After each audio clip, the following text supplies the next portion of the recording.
Hello viewers, আসসালামু আলাইকুম।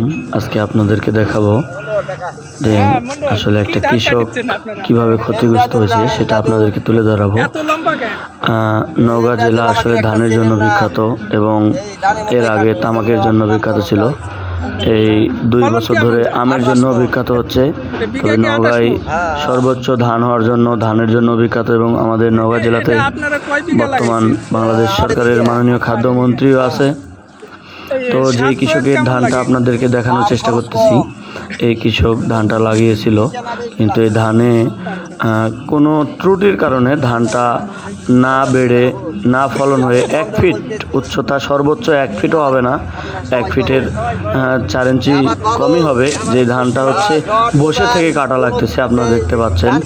আসলে এই কৃষকটা অনেক ক্ষতিগ্রস্ত হয়েছে। আপনারা যারা হচ্ছে ধান উৎপাদন করবেন তারা অবশ্যই কৃষি কর্মকর্তার পরামর্শ অনুযায়ী ধান করবেন। এই কৃষকের মতো এরকম ক্ষতিগ্রস্ত যেন আপনারা না হন, এই জন্য আপনাদেরকে বলতেছি। কৃষক হচ্ছে সঠিক সময়ে সঠিকভাবে ধান উৎপাদন করে, এর জন্যই হচ্ছে আমরা সঠিকভাবে আমাদের দেশে অর্থনৈতিক অবস্থা ভালো থাকে। এবং এবার এই জমিতে গত বছরে ধানের ফলন হয়েছিল 26 মণ হারে। এবারে সেই জমিতে ধান হবে না খুব বেশি, একবারেই সীমিত হবে।